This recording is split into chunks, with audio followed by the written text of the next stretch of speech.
Bonsoir à toutes et à tous. Petit disclaimer avant de commencer cette vidéo, je tenais à vous dire que j'ai supprimé une partie de mes descriptions, à savoir la rubrique film, parce que je décris des acteurs.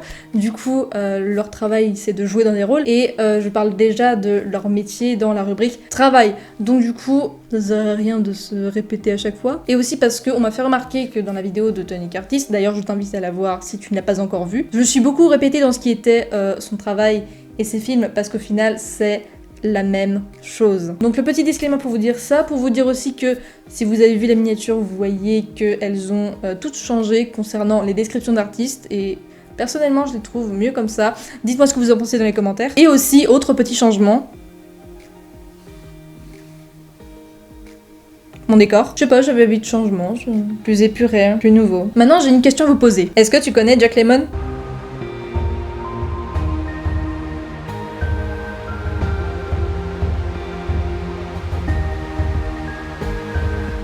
Donc pour commencer, Jack Lemmon, de son vrai nom John Euler Lemmon le troisième, est né le 8 février 1925 dans un hôpital de Newton au Massachusetts, plus précisément dans l'ascenseur de l'hôpital. Il est le seul fils de Mildred Burgess et John Euler Lemmon le second. Le couple catholique a eu des moments difficiles un peu comme tout le monde, mais ils se sont séparés de manière permanente quand Jack avait 18 ans. Mais comme le veut la religion, ils n'ont pas divorcé. Bon, il faut savoir que Jack c'est le diminutif de John en anglais. Du coup, Jack Lemmon était un enfant qui était souvent très malade et avant l'âge de 10 ans, il a dû subir 3 opérations importantes aux oreilles, à cause desquelles il a dû rester de ses 10 ans à ses 12 ans à l'hôpital. Mais à part ça, dès qu'il a 8 ans, il sait ce qu'il veut faire quand il sera plus grand. Il veut être un comédien. Pour acquérir de l'expérience dans le métier, il est plutôt actif dans les projets scolaires. À Harvard, oui, parce qu'il a étudié à Harvard aussi, c'est un élève sans exception.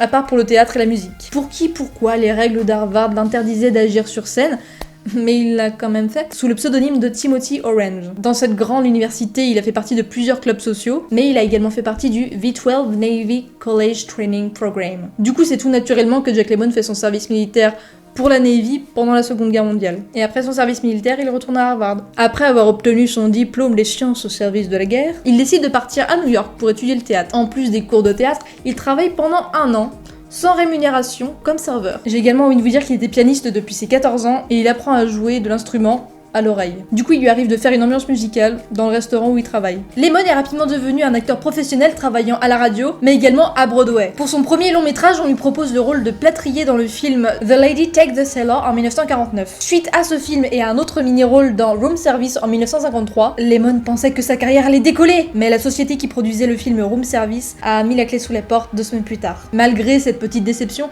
il va quand même se faire repérer par l'acteur Max Anroe qui travaillait pour la Columbia. Anroe le présente donc au chef de la Columbia, mais ce dernier voulait changer le nom de Lemmon. On sait jamais, imagine plus tard ce nom est associé à des films pourris. Mais bon, après mûre réflexion, il a quand même décidé de garder Lemmon. Et enfin, la consécration arrive en 1954. On lui donne enfin sa chance, le premier grand rôle au cinéma qu'il obtient, est dans le film Une femme à l'affiche, où il a comme partenaire une actrice déjà établie dans le monde du cinéma, Judy Holliday. Et au vu de son talent, il tourne la même année dans le film encore une fois avec Judy Holliday. Suite à ces films, il va réussir à négocier un contrat de 7 ans avec la Columbia et il travaillera avec la société de production pendant près de 10 ans. Et c'est lors d'un tournage qu'un homme inconnu de Jack lui propose de jouer dans un film aux côtés d'Henry Fonda. Lemmon a bien fait d'accepter la proposition de l'inconnu parce qu'il s'agissait du réalisateur John Ford. Et il l'engageait alors pour jouer dans son film Permission à l'aube qui sortait en 1955. Film pour lequel il recevra l'Oscar du meilleur second rôle. Par la suite, les succès s'enchaînent parce qu'on le retrouve la même année dans le film Ma sœur est du tonnerre avec Janet Leigh. L'année suivante, on le retrouve dans L'extravagante héritière. Et en 1957, on le retrouve avec Rita Hayworth dans Enfer des tropiques. C'est alors qu'il rencontre le réalisateur Billy Wilder avec qui il fera 7 films. On le voit bien évidemment dans le film Certain Lame Show avec son ami Tony Curtis et Marilyn Monroe. Donc dans ce film, on le voit 80% du temps déguisé en femme et petite anecdote. Pour créer son personnage de femme dans le film,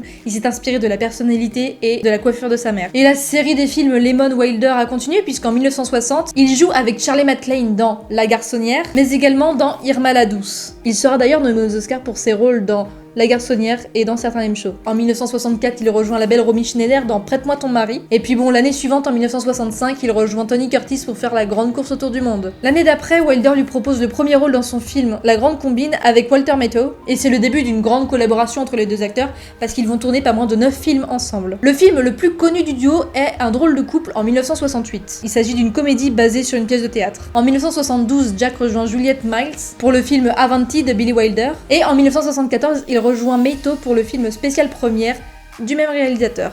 En 1973, Jack Lemmon propose le film Sauver le tigre. Mais aucun studio ne croyait en le projet, à part les studios Paramount. Et les studios Paramount ont bien fait parce que Jack Lemmon reçoit non seulement l'Oscar du meilleur second rôle, mais il atteint également une certaine popularité, parce que c'est la deuxième fois qu'il reçoit le prix de l'interprétation masculine. Pour Permission à l'aube en 1956 et pour Sauver le tigre du coup en 1974. J'ai oublié de vous dire qu'en 1972, il a eu l'honneur, que dis-je, le privilège de remettre à Charlie Chaplin un César d'honneur pour l'ensemble de sa carrière. En 79, il est nommé pour l'Oscar du meilleur acteur pour son rôle dans le film Le Syndrome de la Chine. Bon, il n'a pas reçu d'Oscar, mais il a été récompensé au Festival de Cannes dans la catégorie du meilleur acteur. Quoi qu'il en soit, Jack Lemmon ne prendra jamais sa retraite et il continuera à faire des films jusqu'en 2000, soit un an avant sa mort. En 76 ans, Jack Lemmon ne s'est marié que 2 fois. Il a d'abord épousé l'actrice Cynthia Stone en 1950. Ensemble, ils ont eu l'acteur et l'auteur Chris Lemmon, mais à cause de divergences dans le couple, ils ont divorcé en 1956. Et c'est alors qu'il tournait Irma la Douce à Paris qu'il rencontre la mannequin et l'actrice Felicia Farr et qu'il épouse en 1962. Et elle lui est restée fidèle jusqu'à la fin de sa vie. Jack Lemmon a eu une addiction, non pas à la drogue, mais à l'alcool. C'est précisément pendant les années 70 qu'il a commencé à augmenter sa consommation d'alcool contre le stress. Mais en 1976, il se fait arrêter pour conduite en état d'ébriété.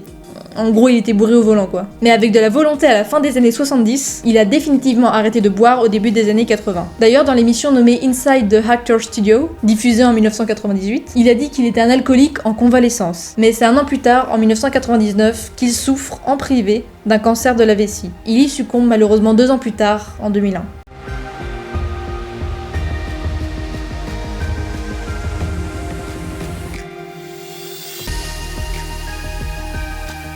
Dans les films que je peux vous conseiller de voir, il y a bien évidemment certains Lem Show, mais j'ai déjà décrit ce film dans la vidéo de Tony Curtis, donc n'hésite pas à aller faire un tour après avoir fini cette vidéo. Donc je vais vous décrire 2 autres films que j'ai vus avec lui, à savoir La Garçonnière et La Grande Combine. Donc dans La Garçonnière, Jack Lemmon incarne le rôle de Cissy Baxter, qui est un employé dans la Sauvage, une grande compagnie d'assurance. Dans l'espoir d'un avancement, il prête souvent son appartement à ses supérieurs afin qu'ils puissent y emmener leur maîtresse. Mais un jour, un des chefs du personnel le convoque et lui dit qu'il sait tout.